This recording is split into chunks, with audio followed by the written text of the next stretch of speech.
자, 지금 환율이 계엄 이후에 계속 1450원 아래 위로 이렇게 왔다 갔다 하면서 이 환율이 1450원이 넘었던 적은 IMF 위기, 그러니까 1997년요, 또 2008년 이 글로벌 금융위기 때 말고는 이런 적이 없었습니다. 그러니까 지금 환율로 보자면 지금 이 한국의 경제 상황이 IMF 때나 금융위기 때와 비슷한 3대 위기 속에 들어갔다, 이렇게 보이는 겁니다.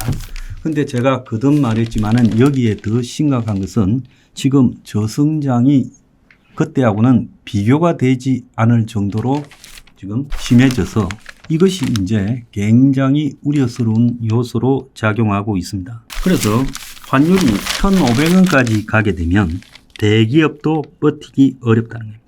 지금 1,450원에서도 중소 중견기업들이 지금 이대로 지속된다면 파산으로 가겠다라는 우려가 급격히 나오고 있어요. 그래서 올해 초만 해도 1,300원대였는데, 자, 이제 계엄 사태 이후에 지금 트럼프 취임으로 이 환율이 올라가는 현상에서 이제 완전히 환율이 요동을 치고 있어요. 그래서 한국은 대부분 무역으로 흘러가는 경제이기 때문에 환율에 매우 취약하죠. 그래서 수출 대기업 같은 경우에 환율이 올라가면 상품을 판 달러를 이 원화로 바꾸면 이익이 된다고 생각할 수 있지만은 요즘은 한국에서 미국으로 수출하는 게 아니라 미국 현지에서 제조를 해서 팔기 때문에 환율이 요동을 수출 대기업도 그 영향을 받아서 손실이 크다는 겁니다. 그리고 지금 수십조씩 선 투자를 미국이나 해외에 했기 때문에 환율이 오르면 그 투자한다고 빌린 부채의 빚부담이 이자가 커져서 영업이익이 급감하게 된다는 거예요. 기업들이 환율이 1,450원까지 뛰자 원자재 값만, 한국은 원자재를 갖다가 수입해서 다시 완성해서 수출하는 형태이기 때문에 원자재 값만 10%가 뛰었다는 거예요. 그래서 1,500원이 되면 대기업도 지금 못 버틸 거라는 이야기가 나오고 있습니다.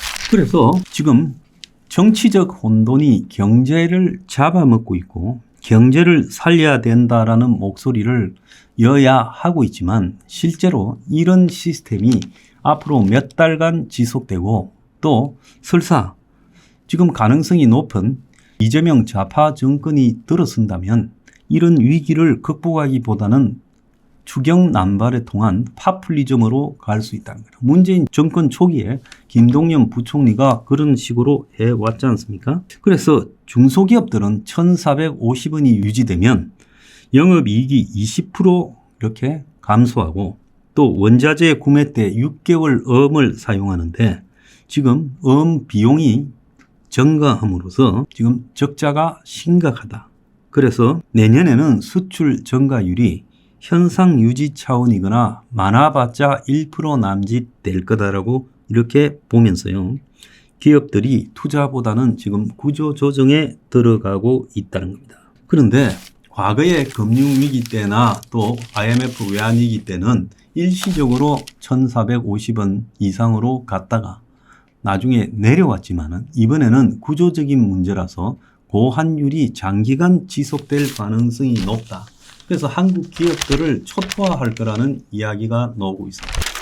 여기에다가 지금 한국보다 더 어려워져 버린 중국이 지금 반도체 등에 있어서 저가 덤핑을 해서 제3의 시장, 즉 브릭스 등의 시장에서 중국 기업들의 덤핑 상품들이 한국을 제칠 것이다, 이런 우려까지 나오고 있어요. 한국의 수출 20%가 반도체에 쏠려 있는데 트럼프발 관세 전쟁이 본격적으로 시작되면 지금 한국의 수출 1위가 미국이고 2위가 중국인데 여기서 수출이 급격하게 꺾이게 되고 반도체 업황이 사상 최악의 상황으로 가고 있고 내수 부양도 지금 틀려 먹었기 때문에 L자형 장기 불황으로 가게 될 거라는 이야기가 나오고 있습니다. 자, 내수에 대해서요. 지금 서울이 계엄 뒤에 소비 감소가 연말에 한참 백화점이고 또 회식 자리고 각종 겨울 축제고 해서 소비가 늘어나야 되는 상황에서 마이너스 29%가 됐다는 거예요. 그래서 12월 계엄 이전 첫 주에 비해서 기록적으로 감소했고요. 외국인 관광객도 스키 타려고 한국의 리조트에 오려고 하다가 지금 아무도 안 온다는 겁니다. 이런 와중에서 지금 내수가 이렇게 불황이 되니까 자영업자 등이 완전히 지금 부도가 나기 시작하면서 개인 채무 조정 신청이 18만 명에 이르렀다는 거예요. 그래서 신용회복위원회에 빚 깎아달라고 지금 신청이 줄을 잇고 있어요. 또 개인 회생 파산 신청, 이제 나는 손 털난다 하는 사람도 엄청나게 늘어났다는 거예요. 심지어 한국의 식재료가 상당히 외국의 수입에 의존하는데 이제 식료품비까지 환율이 인상되면서 급증하고 있다는 거예요. 그래서 식품 외식업계가 지금 환율로 가격 인상을 갖다가 앞다퉈하고 있는 속에서 서민들의 식생활도 지금 굉장히 어렵게 됐다는 거예요. 그런데 국내에 내부에서는 극단적인 양극화가 진행되고 금융자산이 10억이 넘는 상위 1%의 부자가 46만 명, 전체 자산의 59%를 차지하고 있다는 양극화 속에서 서울 전역에 전국 전체에 영끌해서 집 산 사람들이 지금 집을 내놓기 시작하면서 세입자 경매 낙찰이 2014년 이후 최다를 기록하고 있다는 거예요. 그래서 경매로 넘어간 집을 세입자가 직접 낙찰받고 있는 것이 지금 사상 최고를 기록하고 있다는 겁니다. 자, 곳곳의 상가들은 지금 다 비어가고 있어요. 그 자영업자 파산이 이제 계속되고 있다는 거죠. 심지어 거대한 쇼핑몰들도 지금 상가가 비어가고 있어요. 그래서 자영업자들이 우리가 언뜻 봐도 곳곳에서 다 폐업을 하고 있는 것이 눈에 보여요. 제가 있는 이 사무실 가산 디지털 이 주변에 각종 마리오 W몰 등 서울에서 저가로 옷을 파는 최고의 쇼핑 지역이었죠. 각종 재벌 아울렛도 많습니다. 그런데 요즘 W몰은 벌써 파산한 지 오래됐고 곳곳에 제 사무실 주변의 1층들이 다 비어가고 있어요.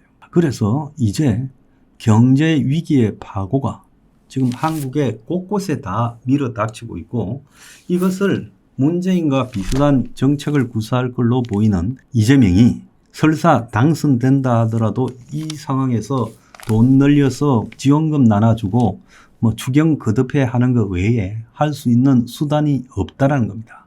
특히 미국하고 현명한 딜이 되기는 어렵고 당선되고 나면 현재 친미인 척 쇼하지만 당선되고 나면 친중 친북 성향을 확실하게 드러내고 반미 반일 드러낼 거라고 보고 있습니다. 자, 정치가요 한국의 경제를 완전히 잡아먹고 있습니다. 자, 계엄도 그 원인 중에 하나지만은 계엄 이후에 사회 혼란으로 몰고 가는 이재명식 정치가요 한국 경제를 파국에 이끌고 있어요. 지금 거리에 나서서 촛불 들고 성결제 음식 먹는다고 좋아하는 우중들이 한국 경제가 파국에 오면 아마 자기들부터 그야말로 굶어 죽을 지경에 가장 먼저 이르를 것이라고 보고 있습니다. 자, 그래서 정치가 경제를 잡아먹는 희한한 나라 대한민국요. 이제 대한민국은 이런 형식의 집단 떼거리식 우중들에 의해서 또 선동적인 포퓰리즘 정치에 의해서 더 이상 굴러갈 수는 없고 그 결과가 결국은 경제위기, 금융위기로 나타날 겁니다.